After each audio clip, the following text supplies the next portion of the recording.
Hello बच्चों। आज अपन chapter number 3 के सारे क्वेश्चन अपन शेखावटी मिशन के सॉल्व करने वाले हैं। तो इस चैप्टर से आपको एक एमसीक्यू देखने को मिलेगा बच्चों, और एक मिलेगा आपको खाली जगह वाला क्वेश्चन, और दो आपको अति लघुरात्मक देखने को मिलेगा जिनका आंसर केवल एक लाइन में होगा। तो इस चैप्टर से आप डेरिवेशन को छोड़ सकते हो, स्किप कर सकते हो, क्योंकि डेरिवेशन नहीं पूछेगा, डेरिवेशन बनती ही नहीं है। दो अति लघुरात्मक पूछेगा, एक खाली जगह पूछेगा, एक रिक्त स्थान पूछेगा। तो इस चैप्टर को आपको पढ़ना सब कुछ है, लेकिन ऑब्जेक्टिव पॉइंट ऑफ व्यू से। इसका मैं आपको रिवीजन भी कराऊंगा, फटाफट एक बार और से रिवीजन करूंगा।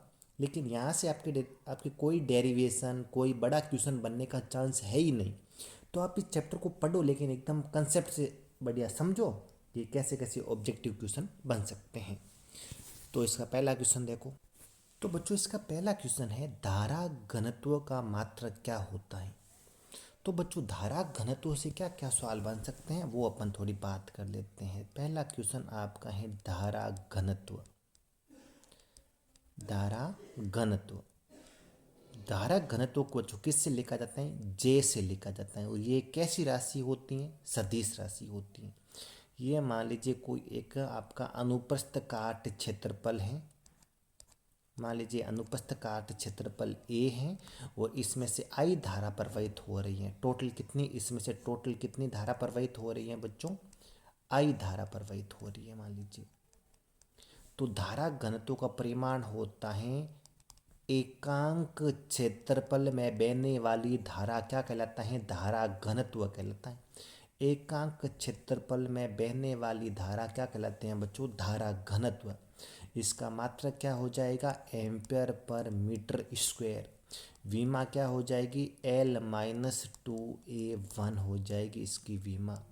ये एक कैसी राशि होती है? सदिश राशि होती है। और इसकी दिशा हमेशा धारा की दिशा में होती है। जिधर धारा बहती है उधर ही आपके धारा घनत्व की दिशा होती है। तो धारा इधर बहेगी तो आपका धारा घनत्व की दिशा भी इधर ही आएगी।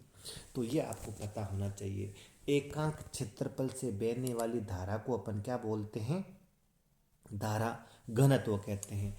अगर किसी अनुप्रस्थ काट क्षेत्रफल का एरिया ए है, उसमें से लंबवत अगर आई धारा प्रवाहित हो रही है, तो धारा घनत्व का फॉर्मूला हो जाएगा I/A। इसका मात्रक हो जाएगा एम्पियर पर मीटर स्क्वायर।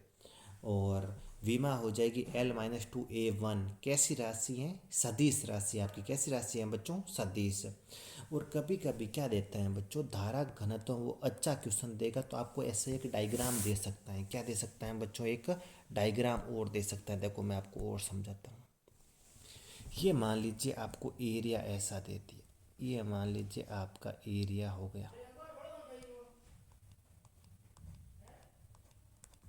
ये मान लीजिए एरिया ए हो गया। अच्छे से देखना बच्चों, एक सवाल और बनता है वो मैं आपको समझा देता हूँ। धारा मान लीजिए ऐसे बह रही है, इसके अंदर से आई धारा बह रही है, और तुम कहोगे सर एरिया वेक्टर तो हमेशा क्या होता है? सतह के लंबवत होता है। तो इसका एरिया वेक्टर कहीं ऐसा, इधर इसका एरिया वेक्टर आएगा। और एरिया वेक्टर और धारा के बीच का कोण कितना हो गया बच्चों? थीटा हो गया। इस सतह से आई धारा बह रही है। कितनी धारा बह रही है बच्चों? आई धारा।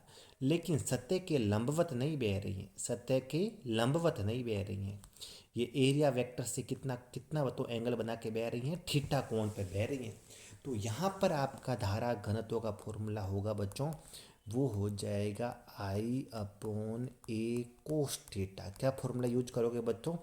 I/A cos theta.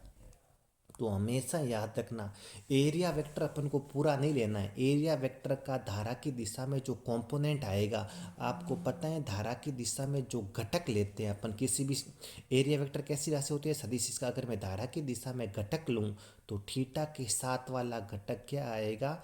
ए कोस थीटा। कितना आएगा? ए कोस थीटा। तो आपको फॉर्मूला यूज करना है J=I/A कोस थीटा। तो इधर अपन ऐसे भी लिख सकते हैं बच्चों, आई का फॉर्मूला ऐसा भी लिख सकते हैं JA कोस थीटा। धारा घनत्व भी आपकी सदिश राशि, एरिया भी आपकी सदिश राशि, और आपको धारा की दिशा में आपका क्या हो जाएगा, धारा घनत्व। तो आई को अपन धारा का फॉर्मूला ऐसा भी लिखा जा सकता है जे डॉट ए। ये सारे रिलेशन इंपॉर्टेंट है, यहाँ से क्वेश्चन बनते हैं बच्चों। ये ए डॉट बी का फॉर्मूला क्या होता है, ए बी कोस थीटा। यहाँ आपको पता है जे और ए के बीच का कोण कितना दिख रहा है, ये आपका जे, ये आपका ए, दोनों के बीच का कोण कितना दिख रहा है, थीटा कोण दिख रहा है। तो इतना आपको धारा घनत्व के बारे में बेसिक आइडिया होना चाहिए। तो धारा घनत्व का मात्रक क्या हो जाएगा बच्चों, एम्पियर पर मीटर स्क्वायर। अगला है विशिष्ट प्रतिरोध का मात्रक। अब बच्चों इसको भी थोड़ा अपन समझ लेते हैं। विशिष्ट प्रतिरोध, विशिष्ट प्रतिरोध किसे बोलते हैं इसके बारे में थोड़े बात करते हैं। विशिष्ट प्रतिरोध का एक और नाम होता है जिसको अपन बोलते हैं प्रतिरोधकता। प्रतिरोधकता को अपन रो से लिखते हैं। ये एक अदिश राशि होती है। कैसी राशि होती है, अदिश। इसका मात्रक होता है ओम इंटू मीटर होता है, और इसका मान केवल और केवल तापमान पे और उस जो भी पदार्थ है, पदार्थ का एक विशिष्ट प्रतिरोध होता है। इसका मान पदार्थ की प्रकृति पे और तापमान पे निर्भर करता है। मान लीजिए ये कोई एक पदार्थ है, ये कोई मान लीजिए कोई भी धातु या कोई भी पदार्थ है।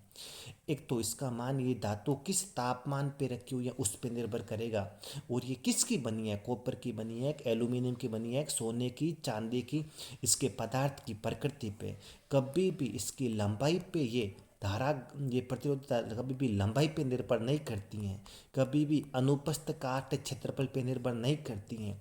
केवल और केवल दो चीज़ों पे निर्भर करती हैं, तापमान और पदार्थ की प्रकृति। तो याद रखना, विशिष्ट प्रतिरोध का मतलब होता है प्रतिरोधकता। लिखते किससे हैं, रो से लिखते हैं। लिखते किसको बताओ, रो से लिखते हैं। कैसी राशि है, अदिश राशि है। मात्रक क्या है, ओम इंटू मीटर। इसकी मान किस पे निर्भर करता है, तापमान और पदार्थ की प्रकृति पर। लंबाई पे यानी पदार्थ या चालक की लंबाई पे इसकी वैल्यू कभी भी निर्भर नहीं करेगी।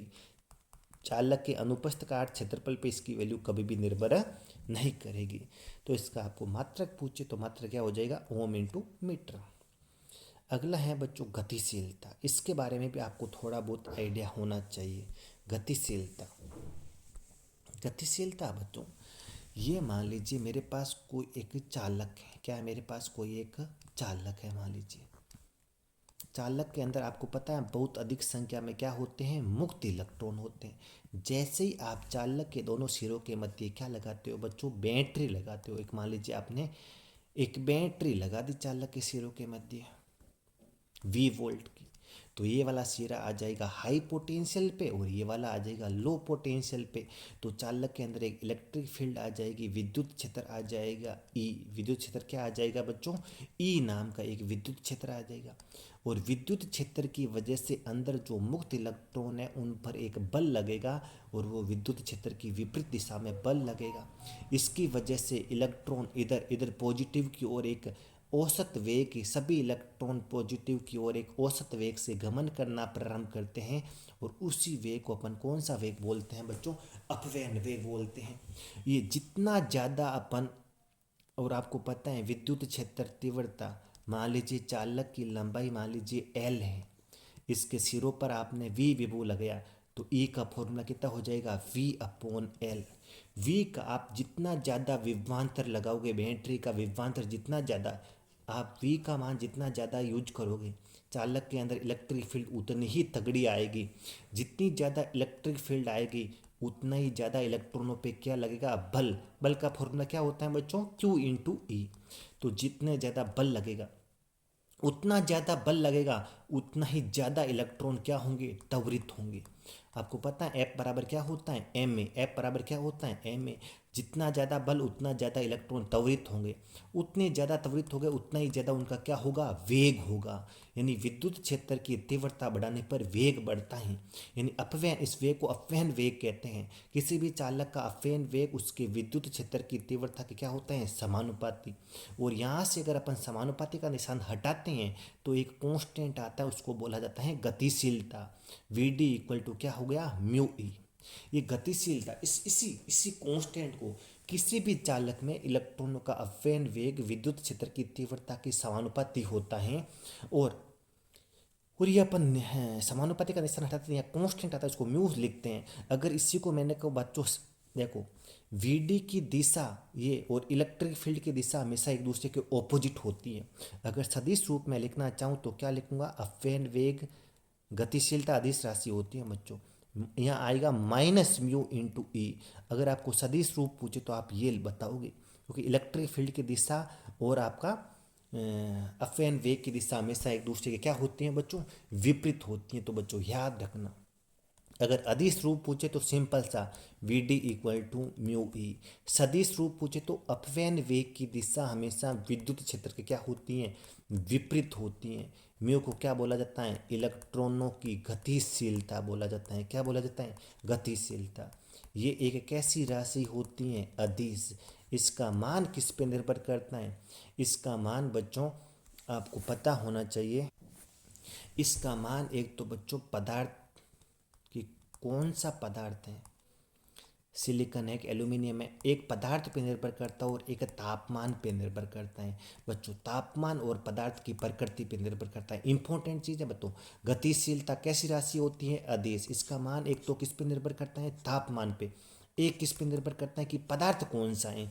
पदार्थ मतलब पदार्थ की प्रकृति, सोना है, चांदी है, तांबा है, एल्यूमिनियम है, उस पर निर्भर करता है। तो बताओ गतिशीलता की वैल्यू आपकी दो चीज़ों पे निर्भर करेगी, एक तो पदार्थ की प्रकृति पर, एक तापमान पे। इसका फॉर्मूला होता है mu equal to E two upon M होता है बच्चों।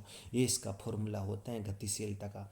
ई की वैल्यू आपको पता है कितनी होती है, 1.6 इंटू 10⁻⁻19 गुलाम। एम क्या होता है, इलेक्ट्रॉन का मास आपको पता है 9.1 इंटू 10⁻31 kg। अगर आपको पता है टेम्परेचर बढ़ाते हैं, इस टू को बोलते हैं विश्रांति काल। कौन सा काल बोलते हैं, आपने पढ़ा होगा डेरिवेशन के टाइम, विश्रांति काल।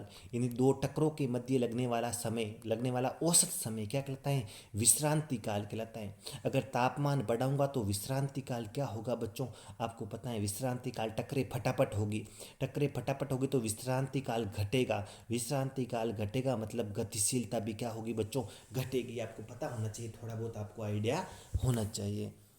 तो आई होप यहाँ, तो आपको ऐसा है ना बच्चों, पूछा भी जा सकता है कि तापमान बढ़ाने पर चालकों की गतिशीलता पर क्या प्रभाव पड़ता है। तो चालकों की गतिशीलता है ना घटती है। क्यों घटती है, क्योंकि टक आप है ना टेम्परेचर बढ़ाओगे तो टकरे फटाफट होगी, विश्रांति काल घटेगा, विश्रांति काल घटेगा तो गतिशीलता घटेगी। बच्चों याद रखना, गतिशीलता का मान, म्यू का मान केवल और केवल दो चीज़ों पे निर्भर करता है, एक तो पदार्थ की प्रकृति पे, एक तो पदार्थ किस प्रकृति का है, एक तापमान। इस पर का फॉर्मूला होता है ई टू अपॉन एम। ई टू अपॉन टेम्परेचर बढ़ाते हैं तो विश्रांति काल घटता है, विश्रांति काल घटता है तो चालकों में गतिशीलता क्या होती है, घटती हैं। ये इंपॉर्टेंट चीज़ है बच्चों। अपन को तो सवाल में कुछ नहीं, गतिशीलता का मात्रक पूछा है, वी डी इक्वल टू क्या होता है बच्चों, म्यू ई। और म्यू कितना हो जाएगा, V D upon E. V D क्या होता है, वेग मीटर पर सेकंड, और ये अपना क्या होता है बच्चों, वोल्ट पर मीटर। तो मीटर ऊपर चला जाएगा तो मीटर स्क्वायर पर वोल्ट इंटू सेकेंड इसका क्या हो जाएगा, मात्रक हो जाएगा। इतना आपको पता होना चाहिए। तो इसका मात्रक मीटर स्क्वायर पर वोल्ट इंटू क्या होता है, सेकंड। अगला, अपव्यय वेग और विद्युत धारा में क्या संबंध होता है। ये भी बच्चों एक इंपॉर्टेंट संबंध है। यहाँ से क्या क्या सवाल बन सकते हैं, वो बोलेगा अपव्यय वेग I equal to n e A v d. ये अपव्यय वेग और आपका धारा में संबंध होता है। अगर ए नीचे भेज दूँ तो आई अपॉन ए क्या हो जाएगा, एन ई वी डी। और आई अपॉन ए को क्या बोलते हैं, धारा घनत्व और गति और अपव्यय वेग में ये संबंध हो जाएगा बच्चों। इसके अलावा और क्या सवाल पूछ सकता है बच्चों, ये मान लीजिए कोई चालक है आपके पास, ऐसा कोई एक आपको चालक दे देगा जिसका अनुप्रस्थ काट क्षेत्रफल देखो यहाँ पर कम है और यहाँ पर आपका अनुप्रस्थ काट क्षेत्रफल क्या है बच्चों, ज़्यादा। आपको याद रखना, अनुप्रस्थ काट क्षेत्रफल चाहे कम हो चाहे ज़्यादा, एक चालक में केवल एक ही धारा बहेगी। अगर यहाँ से अगर आपने धारा मान लीजिए 5 एम्पियर बह रही है, यहाँ से 5 एम्पियर, अगर इस अनुप्रस्थ काट क्षेत्रफल पे धारा 5 एम्पियर है तो इस पर भी धारा क्या होगी बच्चों, 5 एम्पियर ही होगी। किसी भी चालक में धारा हमेशा, धारा का मान हमेशा क्या रहता है बच्चों, कांस्टेंट रहता है, क्योंकि एक चालक में एक ही धारा संभव है। एक चालक में कितनी, क्या सवाल बन सकता है बच्चों, किसी भी चालक में धारा हमेशा कांस्टेंट रहती है। धारा कांस्टेंट मतलब बच्चों क्या हो गया, NeAVD आपका हमेशा क्या रहेगा, कांस्टेंट रहेगा। N क्या होता है, चालक के एकांक आयतन में इलेक्ट्रॉनों की संख्या, ये तो कांस्टेंट होती है। E भी कांस्टेंट होता है। इसका मतलब A क्षेत्रफल इंटू VD हमेशा क्या होगा बच्चों, कांस्टेंट होगा। इसका मतलब VD इलेक्ट्रॉनों का अपव्यय वेग क्षेत्रफल के क्या हो जाएगा, व्युत्क्रमानुपाती कर्मानुपाती हो जाएगा। इसका मतलब जहाँ क्षेत्रफल कम है, जहाँ चालक का क्षेत्रफल कम है वहाँ पर इलेक्ट्रॉनों का अपव्यय वेग ज़्यादा होगा, और जहाँ क्षेत्रफल ज़्यादा है वहाँ इलेक्ट्रॉनों का अपव्यय वेग क्या होगा, कम होगा। इसका मतलब तुम कहोगे सर A1 या A1 का क्षेत्रफल कम है, A2 का क्षेत्रफल ज़्यादा है, तो इलेक्ट्रॉनों का अपव्यय वेग अगर मैं मानूँ यहाँ मानूँ VD1, यहाँ इलेक्ट्रॉनों का अपव्यय वेग मान लिया VD2, क्षेत्रफल कम है तो यहाँ इलेक्ट्रॉनों का अपव्यय वेग ज़्यादा होगा, और यहाँ क्षेत्रफल ज़्यादा है तो यहाँ इलेक्ट्रॉनों का अपव्यय वेग क्या होगा बच्चों, कम। ये चीज़ इंपॉर्टेंट है बच्चों। चालक का अनुप्रस्थ काट क्षेत्रफल जहाँ कम होगा वहाँ इलेक्ट्रॉनों का अपव्यय वेग ज़्यादा होगा, जहाँ ज़्यादा क्षेत्रफल होगा वहाँ इलेक्ट्रॉनों का अपव्यय वेग कम होगा। और किसी एक चालक में धारा हमेशा क्या रहती है, नियत रहती हैं। धारा हमेशा क्या रहती हैं, नियत। जबकि अब इलेक्ट्रॉनों का अपव्यय वेग नियत हो कोई ज़रूरी नहीं है। इलेक्ट्रॉनों का अपव्यय वेग पूरे चालक में नियत नहीं रहता है। जहाँ अनुप्रस्थ काट क्षेत्रफल कम होता है वहाँ इलेक्ट्रॉन का अपव्यय वेग ज़्यादा होता है, और जहाँ ज़्यादा होता है वहाँ पर क्या होता है बच्चों, आपका कम होता है। तो रिलेशन क्या हो जाएगा, I = NeAVD। ओम के नियम का सदिश रूप लिखो। ओम के नियम का सदिश रूप आपको पता है, एक होता है J = σE। इसके ओम का नियम का सदिश रूप है तो J एक सदिश राशि होती है, सिग्मा सिग्मा को अपन बोलते हैं चालकता, वो जो कोई अदिश राशि होती हैं, और E की जगह मैंने क्या लिख दिया बच्चों, E। ये J = σE, इसको ओम के नियम का कौन सा रूप कहते हैं, अपन सदिश रूप कहते हैं। अगला, किसी धात्विक चालक में विद्युत क्षेत्र की उपस्थिति में मुक्त इलेक्ट्रॉनों द्वारा प्राप्त किया गया त्वरण कितना होता है बच्चों। तो ये अपन आसानी से, ऐसे क्वेश्चन आपको रटने नहीं है, डेरिवेशन समझनी है। ये मान लीजिए अपने पास कोई हो गया चालक, ऐसे जैसे मैं बना रहा हूँ वैसे आप अगर आपने बनाना सीख गए तो बहुत आसानी से कर सकते हो। ये यहाँ पर आपने एक विद्युत क्षेत्र, एक एक क्या लगा दी, बैटरी लगा दी, कितने वोल्ट की, V positive negative, high voltage low voltage, अंदर आ गया विद्युत क्षेत्र। तो इलेक्ट्रॉन क्या करेगा, भागेगा, इधर भागेगा, किससे, अपव्यय वेग VD से। इलेक्ट्रॉन पे कितना बल लगेगा, आपको पता है विद्युत क्षेत्र में इलेक्ट्रॉन पे बल लगता है Q × E। और इसका फॉर्मूला कूलाम के नियम के अनुसार, सॉरी कूलाम के नियम से अपन निकाल दिया इस पर लगने वाला बल। और सेकंड अपन को पता है F बराबर क्या होता है, इलेक्ट्रॉन का द्रव्यमान इंटू त्वरण। तो इलेक्ट्रॉन का त्वरण कितना आ जाएगा, E/m। ये इलेक्ट्रॉन का क्या आ जाएगा बच्चों, त्वरण आ जाएगा। तो विद्युत क्षेत्र में इलेक्ट्रॉन का त्वरण कितना होता है, तो कौन सा ऑप्शन हो जाएगा बच्चों, यहाँ पर बच्चों ये इंपॉर्टेंट है। इलेक्ट्रॉन इधर भागेगा तो इलेक्ट्रॉन का त्वरण की दिशा और विद्युत क्षेत्र की दिशा एक दूसरे क्या होती हैं, अपव्यय वेग और त्वरण की दिशा तो समान होती हैं, जबकि VD की दिशा तो सेम होती है, विद्युत क्षेत्र के विपरीत होती हैं। अगर ये तो अदिश रूप है, सदिश रूप में लिखना चाहोगे अगर आप त्वरण को, तो यहाँ नेगेटिव साइन यूज करोगे। E तो अदिश होता है, विद्युत क्षेत्र की तीव्रता क्या होती है, सदिश राशि होती है, अपॉन m। ये नेगेटिव साइन क्यों आया, इसलिए आया कि आपके त्वरण की दिशा विद्युत क्षेत्र की दिशा की क्या होती हैं, विपरीत होती हैं। त्वरण की दिशा विद्युत क्षेत्र की दिशा की क्या होती हैं, विपरीत। अपव्यय वेग की दिशा भी विद्युत क्षेत्र क्या होती है, विपरीत। किसी चालक का प्रतिरोध बच्चों, किसी भी चालक का प्रतिरोध आपको याद रखना बच्चों, एक तो चालक की लंबाई पे निर्भर करता है। किसी भी चालक का प्रतिरोध चालक की लंबाई के तो समानुपाती होता है, चालक के अनुप्रस्थ काट क्षेत्रफल के व्युत्क्रमानुपाती होता है। और तापमान बढ़ाने पर किसी भी चालक का प्रतिरोध बढ़ता है, तो तापमान पे भी निर्भर करता है। और चौथा, उस चालक के पदार्थ की प्रकृति पर, यानी वो सोने का है कि चांदी का है कि एल्यूमिनियम का है कि किस किस का है, उस पर भी निर्भर करता है। तो किसी भी चालक का प्रतिरोध हमेशा बच्चों चार चीज़ों पर निर्भर करता है। कितनी चीज़ों पर निर्भर करता है, चार चीज़ों पर निर्भर करता है। और ये बच्चों चार चीज़, ये आपको बच्चों पता होना चाहिए। किसी भी चालक का प्रतिरोध निम्नलिखित चार चीज़ों पर निर्भर करता है। इस पर बच्चों एक सवाल बनता है, एक अच्छा सवाल मैं आपको यहाँ पर ही प्रैक्टिस करा देता हूँ। देखो बच्चों, ऐसा आपको एक सवाल देगा, एक चालक है बच्चों, उसकी लंबाई L है और उसका अनुप्रस्थ काट क्षेत्रफल का मान लीजिए आपको दे दिया ए है। अगर अब वो बोले कि इस चालक को खींचकर इसकी लंबाई को अगर 3 गुना कर दिया जाए, कितना गुना कर दिया जाए बच्चों? 3 गुना कर दिया जाए। अगर किसी एक पहले मेरे पास चालक एल लंबाई का चालक है, ए अनुप्रस्थ काट क्षेत्रफल है, उसका प्रतिरोध मान लीजिए आर है। अब इसकी लंबाई को बढ़ा के आपने खींच के 3 गुना कर दिया, तो बताओ अब इसका नया प्रतिरोध कितना हो जाएगा? तो याद रखना, जब किसी तार को खींचते हैं तो उसका अनुप्रस्थ काट क्षेत्रफल भी क्या होता है? परिवर्तित होता है। तो मैंने इसका नया अनुप्रस्थ काट क्षेत्रफल कितना मान लिया? ए डैश। लेकिन किसी भी चालक को अपन खींचते तो उसके आयतन में कभी भी कोई परिवर्तन नहीं आता है। पुराना आयतन बराबर नया आयतन, तो पुराना क्षेत्रफल कितना था? ए। पुराना क्षेत्रफल कितना था बच्चों? ए। और पुरानी लंबाई कितनी थी?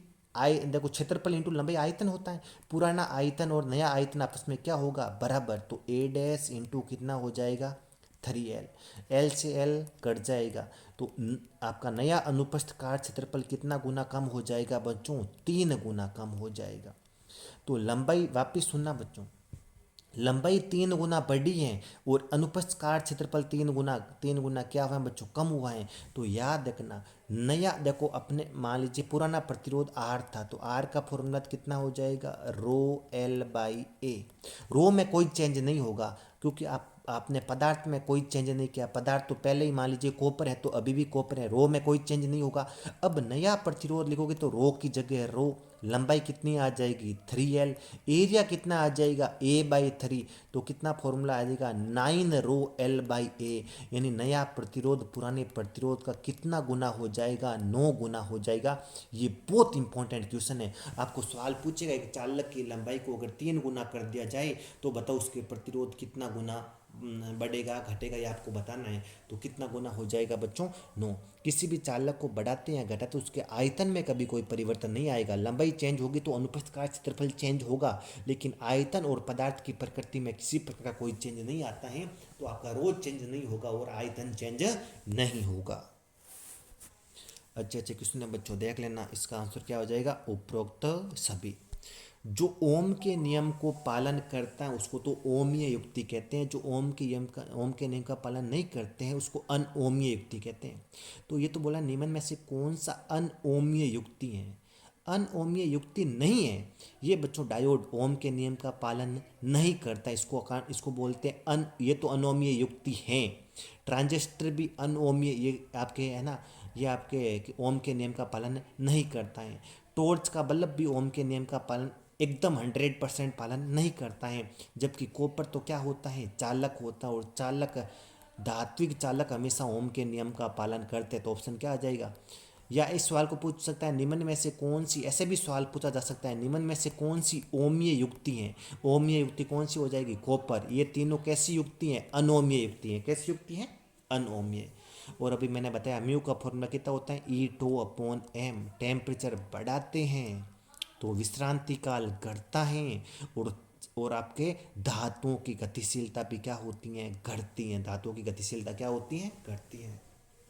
अगला, एक ही पदार्थ के बने दो चालक तार जिनकी लंबाइयों का अनुपात इतना है, अनुप्रस्थ काट क्षेत्रफल का अनुपात 1:3 है, तो उनके विशिष्ट प्रतिरोधों का अनुपात ज्ञात कीजिए। ये भी सवाल बहुत अच्छा है बच्चों। ये क्या बोला है? ये बोला अपने पास दो चालक हैं बच्चों, इसकी लंबाई L1, इसका अनुप्रस्थ काट क्षेत्रफल A1, ये कॉपर का बना हुआ है। सेकंड चालक मान लीजिए ये हो गया, इसकी लंबाई मान लीजिए दे रखा है L2 दे दी, इसका एरिया दे दिया A2, और एक ही पदार्थ का बना, तो ये भी मान लीजिए क्या हो गया?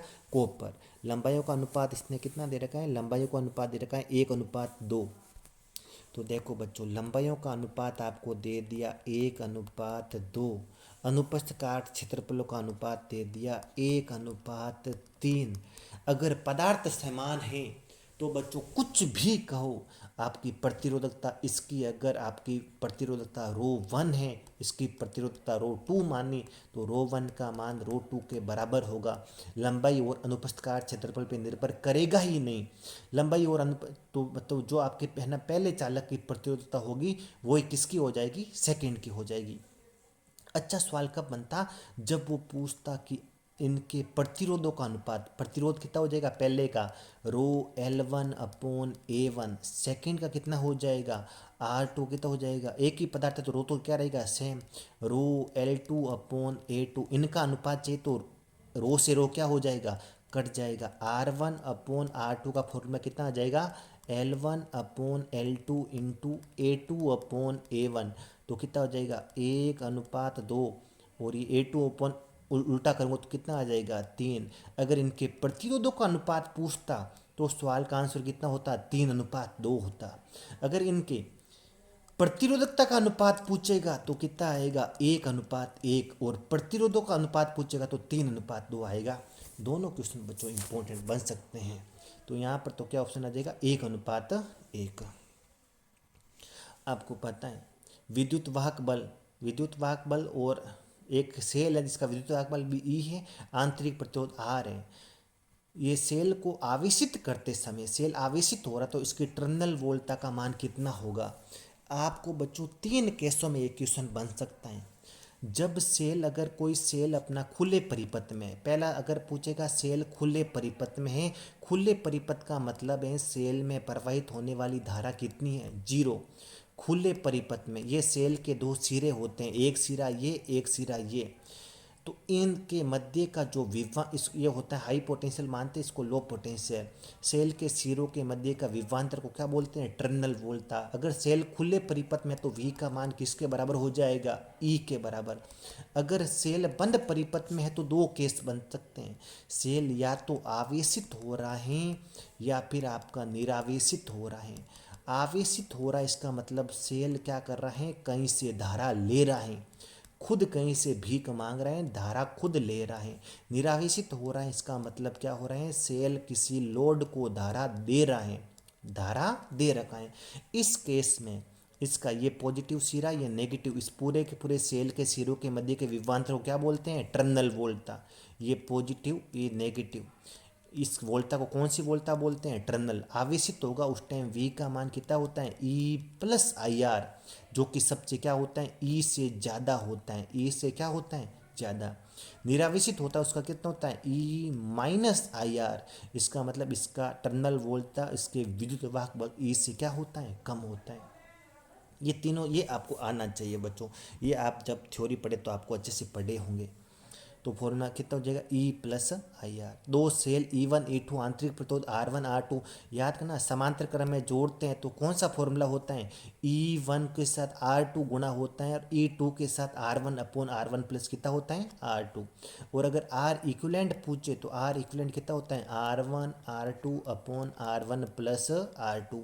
अगर ये किस में होते हैं श्रेणी क्रम में होता है तो फॉर्मूला कितना होता है E1+E2 और R1 प्लस कितना हो जाता है R2 हो जाता है।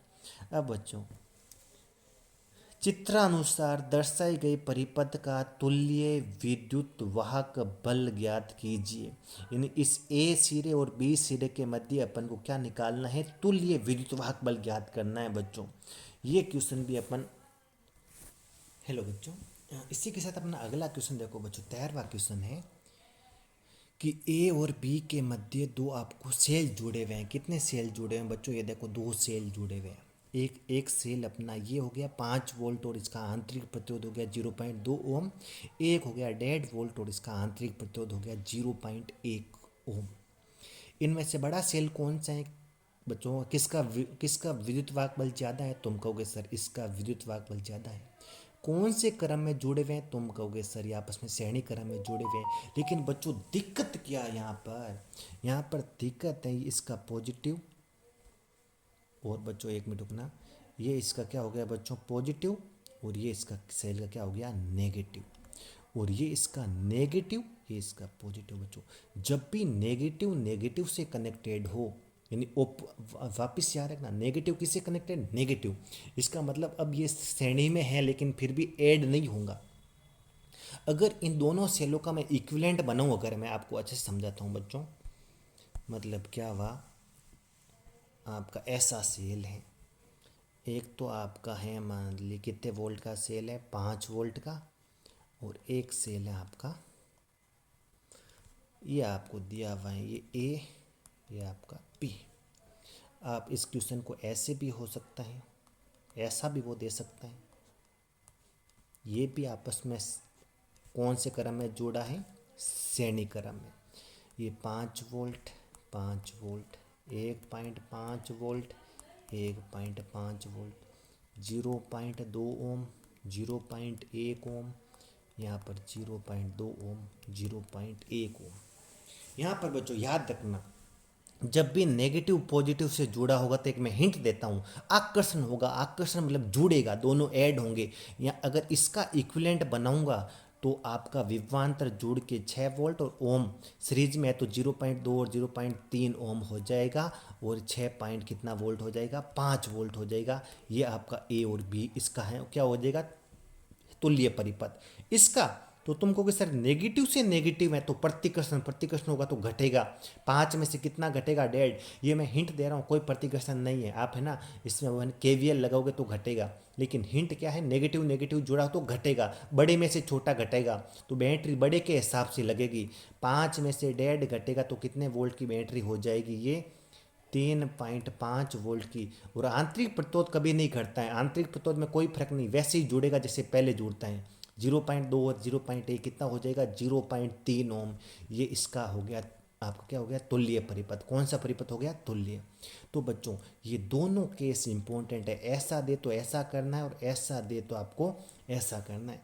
इसमें है ना कैसे दे रखा है, तो आप इसमें एक बार अच्छे से देखना बच्चों। इसमें आपको ये दे रखा है इसने कि 5 और 1.5 तो तुल्य प्रतिरोध कितना वोल्ट हो जाएगा? 6.5 नहीं होगा, 3.5 वोल्ट होगा। कितना वोल्ट होगा बच्चों? इसका आंसर कितना वोल्ट हो जाएगा? 3.5। इस परिपथ को और मैं अगर वापिस से बनाऊं तो ये कुछ ऐसा बनेगा, प्लस माइनस ये, और ये अपना बाह्य प्रतिरोध कितना हो गया? आर हो गया। ये बताओ 0.1 और 0.2 कितना हो जाएगा? 0.3 ओम। यहाँ पर बैटरी 6.5 की नहीं होगी, बैटरी कितने की हो जाएगी? 3.5 वोल्ट की। कितने वोल्ट की बैटरी हो जाएगी? 3.5 वोल्ट की। अगर पूछे इसमें बताओ इसमें प्रवाहित होने वाली धारा कितनी होगी, तो कितने वोल्ट की बैटरी है? 3.5 वोल्ट की बैटरी है। कितना ओम में बह रही है? एक तो अपना आर है और एक ये आपस सीरीज में, तो कितनी हो जाएगी? R plus 0.3। ऐसे देखे आपको आई का मान भी पूछ सकता है। किसका मान पूछ सकता है? इस परिपथ में बहने वाली धारा आई का मान भी पूछा जा सकता है। अब याद रखना बच्चों, वी आई ग्राफ में जो ग्राफ V के पास में होगा, किसके पास में होगा बच्चों? अगर किसी एक धातु की दो अलग अलग, एक ही धातु है, मान लीजिए ये मेरे पास, मान लीजिए एक कोई धातु है, एक बार इसका T1 तापमान पे और एक बार इसी धातु का T2 टेम्परेचर पे मैं खींचता हूँ, ग्राफ खींचता हूँ, तो याद रखना VI ग्राफ में जो V वाली अक्ष के पास में होगा, क्योंकि आपको पता है प्रतिरोध का फॉर्मूला कितना होता है? V/I। जो V वाले के पास में होगा उसका प्रतिरोध ज़्यादा होगा, तो V वाले के पास में कौन सा है? T1। और V से है ना वोल्टेज से मतलब दूर वाला ग्राफ कौन सा है? T2। अगर इसका प्रतिरोध R1 मान लूँ और इसका प्रतिरोध R2 मान लूँ तो R1 का मान R2 से ज़्यादा होगा। और आपको पता है धातु के अंदर तापमान बढ़ाते हैं तो प्रतिरोध बढ़ता है, इसका मतलब T1 का मान T2 से क्या होगा? ज़्यादा होगा। और ऑप्शन क्या हो जाएगा? सी ऑप्शन हो जाएगा। तो बच्चों इस क्वेश्चन में आपको एक क्वेश्चन और दे रहा हूँ, देखो बच्चों, अगर ये क्वेश्चन ऐसा बना दे कोई एग्जामिनर, इधर आई दे दे, इधर आपको वी दे दे, दो ग्राफ ऐसा दे दे, ये बोल दे मान लीजिए T1, ये बोल दे T2, तो बताओ T1 का मान ज़्यादा होगा या T2 का मान? तो तुम सिंपल से ऐसे बोलोगे कि सर हाँ, क्या अगर इसका कहिए सर आई और किसके बीच में ग्राफ है? आई और वी के बीच में ग्राफ है।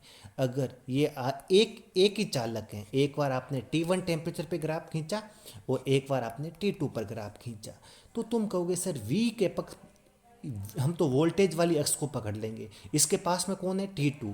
इसका मतलब इस कंडीशन में प्रतिरोध जो होगा ना इस T1 वाली कंडीशन से ज़्यादा होगा, इसका मतलब R2 का मान R1 से क्या होगा? ज़्यादा।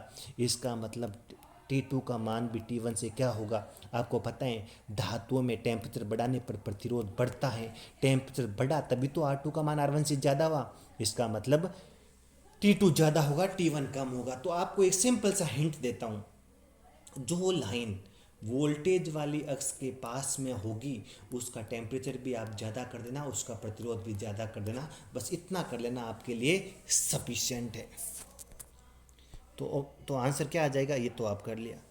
आपको पता है शक्ति का फॉर्मूला क्या होता है, P equal to V I भी होता है, P equal to I square R भी होता है।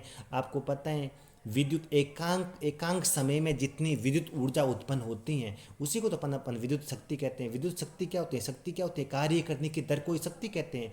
विद्युत ऊर्जा पर यूनिट टाइम, किसी भी प्रतिरोध से एकांक समय में जो विद्युत ऊर्जा उसमें ऊर्जा के रूप में निकलती है उसी को तो अपन क्या बोलते हैं, शक्ति बोलते हैं। तो पी का ये फॉर्मूला, तो कौन सा ऑप्शन इनकरेक्ट हो जाएगा बच्चों, वी स्क्वायर इंटू आर नहीं होता है, वी स्क्वायर बट्टा क्या होता है, आर होता है। ये ऑप्शन क्या हो जाएगा, इनकरेक्ट है। अब बच्चों अगला क्वेश्चन कंडीशन देखते हैं। ये बच्चों देखो, ये आपको एक दिख रहा होगा, विट स्टोन सेतु दिख रहा होगा। ऑपोजिट को गुणा करो, 5 × 5 25, 5 × 5 25। इसका मतलब तुम कहोगे हाँ सर ये बैलेंस हो रहा है। बैलेंस हो, जब भी कोई विट स्टोन सेतु की बात चलेगी ना तो ये बीच वाली प्रतिरोध में धारा कितनी बहती है, 0 बहती हैं। और बताओ है ना, जिन प्रतिरोध में धारा 0 बहती हैं वो प्रतिरोध किसी काम का नहीं होता है। आप उस प्रतिरोध को क्या कर सकते हो, हटा सकते हो। इसको मैं यहाँ बीच में से हटा सकता हूँ। क्यों, क्योंकि ये ब्रिज किस में है, संतुलन की अवस्था में। संतुलन की अवस्था में होता है तो आप इसके ना गैल्वेनोमीटर वाली भुजा को आप हटा सकते हो। इसको मैंने हटा दिया। अब आप आसानी से इस क्वेश्चन को अब आप आसानी से सोल्व कर सकते हो। 5 और 5 किस में, सीरीज में, तो 5 और 5 का इक्विवेलेंट कितना हो जाएगा, 10 हो जाएगा। इनका भी इक्विवेलेंट कितना हो जाएगा, 10। 10 और 10 किस में हो गया, समांतर में। तो समांतर का फिर से कितना हो जाएगा, आधा होता है समांतर में, आपको पता ही होगा।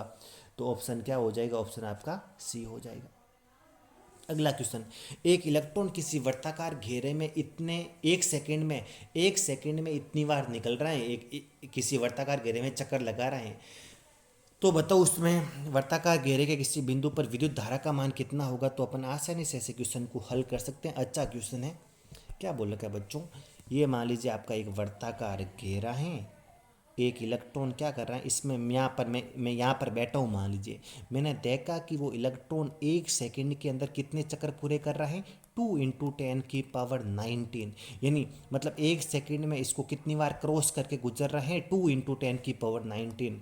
आई क्या होता है बच्चों, Q/T। Q/T। टी कितना सेकंड ले रहा हूँ, 1 सेकंड में। इलेक्ट्रॉन का आवेश कितना होता है, 1.6 × 10⁻19। और इलेक्ट्रॉन 1 सेकंड में कितनी बार गुजर रहा है, तो वो बोल रखा है 2 × 10⁻19 बार गुजर रहा है। तो है ना, -19 से +19 कैंसिल हो जाएगा और आंसर कितना आ जाएगा, 3.2 एम्पियर हो जाएगा बच्चों। सिंपल सा। आई का फॉर्मूला Q/T, कितना सेकंड में, कि 1 सेकंड में। इलेक्ट्रॉन का आवेश कितना है, 1.6 × 10⁻19। सर कितना आवेश निकलेगा, मैं कहूँ एक चक्कर में कितना आवेश निकलेगा, इतना। तो कितने चक्कर पूरा कर रहे हैं, तो 1 सेकंड में इतने चक्कर पूरा कर रहे हैं तो टोटल इतना आवेश गुजरेगा। और कितनी करंट आ जाएगी, 3.2 एम्पियर। कितनी करंट आ जाएगी, 3.2 एम्पियर। अच्छा क्वेश्चन था बच्चों। वी आई ग्राफ की जो ढाल होती है ना, वो प्रतिरोध के बराबर होती हैं। तो आपको पता है वी आई ग्राफ चालक ए का प्रतिरोध हो जाएगा 1060 का मान होता है √3। वी बी का आर बी का मान हो जाएगा 1030 होता है 1/√3। इनका अनुपात लेंगे तो कितना अनुपात आ जाएगा, √3 ऊपर जाएगा तो कितना आ जाएगा, 3:1। कितना अनुपात आ जाएगा, 3:1। आपको 10 ओम प्रतिरोध के तार को खींच के उसकी लंबाई को दुगुना कर दिया जाए तो तार का नवीनतम प्रतिरोध, बच्चों आपको याद रखना, किसी भी अगर तार की लंबाई को आप डबल करोगे तो अभी मैंने पहले समझाया भी था, तार का अनुप्रस्थ काट क्षेत्रफल आधा हो जाएगा। आयतन बराबर करोगे तो। और याद रखना लंबाई डबल तो प्रतिरोध डबल, प्रतिरोध आधा तो सॉरी अनुप्रस्थ काट क्षेत्रफल आधा होगा तो भी ये बच्चों ये 2 ऊपर चला जाएगा और कितना गुना हो जाएगा, 4 गुना। और कितना ओम हो जाएगा, 40 ओम हो जाएगा। अच्छा क्वेश्चन है बच्चों। क्या बोला कहें, आप किसी भी चालक की लंबाई डबल करते हो तो उसका अनुप्रस्थ काट क्षेत्रफल आधा हो जाता है बच्चों, याद रखना। पुराना प्रतिरोध कितना होता है, ρL/A। अब जो नया प्रतिरोध आएगा, पदार्थ में कोई चेंज नहीं, लंबाई दुगुनी, अनुप्रस्थ काट क्षेत्रफल आधा, तो कितना गुना हो जाएगा, पुराने का 4 गुना हो जाएगा। तो 10 का कितना हो जाएगा, 40 हो जाएगा। 10 का कितना हो जाएगा बच्चों, 40 हो जाएगा। एन समान प्रतिरोधों को पहले श्रेणी क्रम में तथा फिर समांतर क्रम में जोड़ा जाए तो तुल्य प्रतिरोधों का अनुपात क्या क्या होगा। अगर एन समान प्रतिरोध है, मान लीजिए, अगर मान लीजिए एन समान प्रतिरोध हैं, पहले तो आप एन एन को किस में जोड़ा बच्चों, श्रेणी में। मान लीजिए सबका प्रतिरोध आर है तो इक्विवेलेंट प्रतिरोध कितना आ जाएगा, आपको पता है श्रेणी में एन आर हो जाएगा। फिर आपने इनको किस में जोड़ा है, एन को किस में जोड़ा है, समांतर में भी जोड़ा है। समांतर में आर इक्विवेलेंट कितना आ जाएगा बच्चों, टोटल कितने हैं, आर को जोड़ा और आर बट्टा क्या हो जाएगा, एन। ये आपका मान लीजिए आर इक्विवेलेंट, इसको आपने मान लिया आर सीरीज मान लिया, आर सीरीज का मान एन आर, और इसको आर पैरेलल का मान कितना हो जाएगा, आर बटा एन।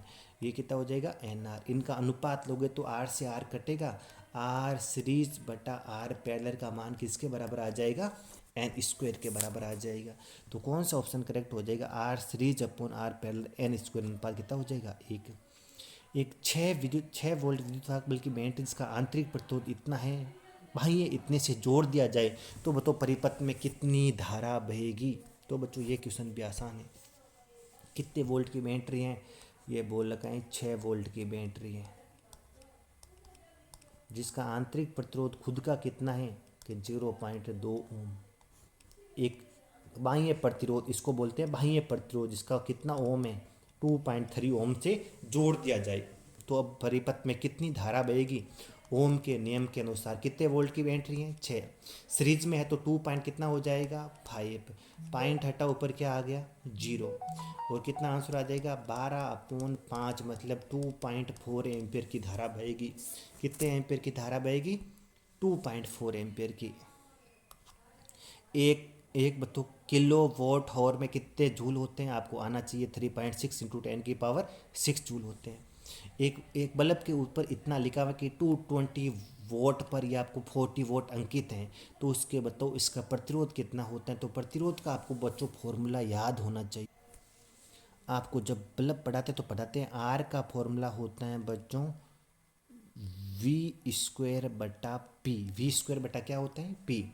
वोल्टेज दिया हुआ है, ऊपर वोल्टेज का स्क्वायर कर देना, नीचे है ना पावर आपको दे रखी है 40 वोट, 40 का भाग दे देना, आपका आंसर आ जाएगा 1210 वोट। कितना आ जाएगा। इसके बाद बच्चों लास्ट क्वेश्चन क्या है, एक 2 एम्पियर की धारा 5 सेकंड के लिए प्रवाहित हो रही है और इतनी उष्मा उत्पन्न हो रही है। तो आपको पूछा है प्रतिरोध का मान ज्ञात कीजिए। बच्चों जब भी आपकी उष्मा को अपन लिखते हैं डब्ल्यू से, विद्युत उष्मा, उसका फॉर्मूला होता है, आपने कभी सुना होगा पढ़ा होगा, I²RT। आई स्क्वायर कितना दे दिया बताओ, टी का मान दे रखा है 5 सेकंड, धारा का मान दिया हुआ है, उष्मा डब्ल्यू का मान 80 जूल। यहाँ आपको डब्ल्यू का मान दे रखा है 80 जूल, आई का मान दे रखा है, टी का मान दे रखा है, आर का मान आप आसानी से निकाल सकते हो। आप जब विद्युत ऊर्जा और विद्युत शक्ति के बारे में पढ़ते हो तो ये फॉर्मूले आपके सामने आते हैं, तो आसानी से कर सकते हो बच्चों। एक असमरूप अनुप्रस्थ काट क्षेत्रफल के चालक में प्रवाहित धारा का मान तो क्या होगा बच्चों, नियत। ये मान लीजिए ऐसा कोई आपका एक है चालक है, तो धारा का मान तो हमेशा क्या रहेगा, नियत रहेगा।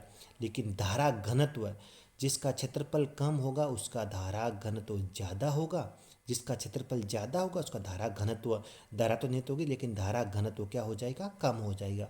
धारा घनत्व भिन्न भिन्न होता है लेकिन धारा क्या होती है, नियत होती है। अगला, किसी धात्विक चालक में मुक्त इलेक्ट्रॉनों का औसत ऊष्मीय तापीय। जब किसी धात्विक चालक पर अपन विद्युत क्षेत्र नहीं लगाते हैं तो उसके इलेक्ट्रॉन कैसा मोशन करते हैं, उष्मा की वजह से, ताप की वजह से जिग जैग मोशन करते हैं। कौन सा मोशन करते हैं बच्चों, जिग जैग मोशन करते हैं, और वो घूमते रहते हैं, कुछ समय बाद वापस घूम के अपनी पोजीशन पे आ जाते हैं। उसका विस्थापन कितना होता है, 0 होता है। हर इलेक्ट्रॉन का औसत विस्थापन कितना माना जाता है, 0, और हर इलेक्ट्रॉन का औसत ऊष्मीय वेग कितना माना जाता है, 0 माना जाता है। क्यों, क्योंकि जब तक अपन चालक में बाह्य विद्युत क्षेत्र नहीं लगाएंगे, चालक में मुक्त इलेक्ट्रॉन है ना जिग जैग मोशन करेंगे। कौन सा मोशन करेंगे, यादृच्छिक गति करेंगे, और यादृच्छिक गति में उसमें वेग हमेशा कितना होता है, 0 होता है। ये आप पढ़ चुकते हो, दो टकरों के मध्य लगने वाला समय पढ़ चुके हो, धारा अदिश और धारा घनत्व सदिश होती हैं। आपको पता है अर्धचालकों में ताप बढ़ाने पर उनकी प्रतिरोधकता घटती है, जबकि चालकों में ताप बढ़ाने पर प्रतिरोधकता बढ़ती है। उनका इनका क्या होता है, अल्फा कैसा होता है, पॉजिटिव होता है। सेल को आवेशित करते हैं तो आपको पता है इसकी टर्मिनल वोल्टता कितनी हो जाती है, उसके विद्युत वाहक बल से ज़्यादा हो जाती है। वी का मान ई से क्या हो जाता है, ज़्यादा हो जाता है। किसी संधि पर मिलने वाली समस्त धाराओं का बीजगणितीय योग कितना होता है, 0 होता है। अर्धचालकों का अल्फा कैसा होता है, नेगेटिव, क्योंकि इनका टेम्परेचर बढ़ाने पर इनकी प्रतिरोधकता क्या होती है, घटती है। ये आपको पता होना चाहिए। संचरण में होने वाली शक्ति क्षय को कम करने के लिए विद्युत धारा का संचरण हमेशा उच्च वोल्टता पर किया जाता है। ये बच्चों एक अच्छा क्वेश्चन है। क्या बोल रखा है, संचरण में होने वाली शक्ति क्षय को कम करने के लिए विद्युत धारा का संचरण उच्च वोल्टता यानी किस वोल्टता पे किया जाता है, ये मैं आपको समझाता हूँ बच्चों। याद रखना, आपको पता है एक फॉर्मूला आपने पढ़ा होगा, P बराबर VI।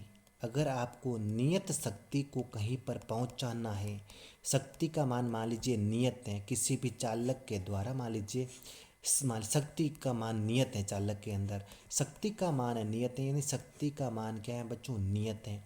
तो शक्ति नियत होती है तो वोल्टेज और धारा एक दूसरे के क्या हो जाती हैं, व्युत्क्रमानुपाती कर्मानुपाती हो जाती हैं। धारा और वोल्टता एक दूसरे क्या हो जाती हैं, व्युत्क्रमानुपाती कर्मानुपाती। वोल्टता ज़्यादा होगी तो धारा क्या हो जाएगी, कम। और आपको पता है जो उसमें ऊर्जा के रूप में जो ऊर्जा की हानि होती है उसका फॉर्मूला कितना होता है, जो आपकी शक्ति की हानि होती है उसका फॉर्मूला होता है P=I²R होता है। कितना होता है बच्चों, P=VI या I²R। तो वोल्टता उच्च होगी तो धारा कम होगी, धारा कम होगी तो शक्ति हानि भी क्या होगी बच्चों, कम होगी। आसानी से आप बता सकते हो। वापिस सुनना, मैं आपको एक बार अच्छे से समझाता हूँ इसको, आपको अच्छे से।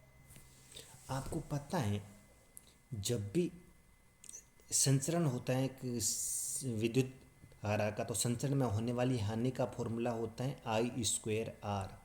शक्ति का फॉर्मूला है VI। आई अगर अपने को शक्ति का मान है, नियत शक्ति को पहुंचाना है बिना किसी हानि के, तो बताओ वो वी आई का गुणनफल क्या हो जाएगा बच्चों, नियत। आई का फॉर्मूला कितना हो जाएगा, नियत बटा वी ज़्यादा करूँगा, हाई वोल्टेज करूँगा तो धारा कम होगी, धारा कम होगी तो ये अपनी उसमें ऊर्जा के रूप में ऊर्जा हानि भी क्या होगी, कम होनी चाहिए। तो बताओ किसी भी संचरण के लिए उच्च वोल्टता का अपन क्या करते हैं, उपयोग करते हैं। कौन सी वोल्टता का उपयोग करते हैं बच्चों, उच्च। ये आपको पता है इसका मात्रक। और इसके अलावा आपको ये छोटे छोटे जो सवाल दे रखे हैं इनमें से ही लगभग आपका आ जाएगा। एक बार अच्छे से सारे क्वेश्चन देख लेना। और ये बहुत अच्छा, यानी इसने जो भी क्वेश्चन बनाए आप अगर कंसेप्ट से समझोगे तो सारे क्वेश्चन से आपके सवाल बन जाएंगे। तो इस लेक्चर के लिए इतना ही। Thank you so much.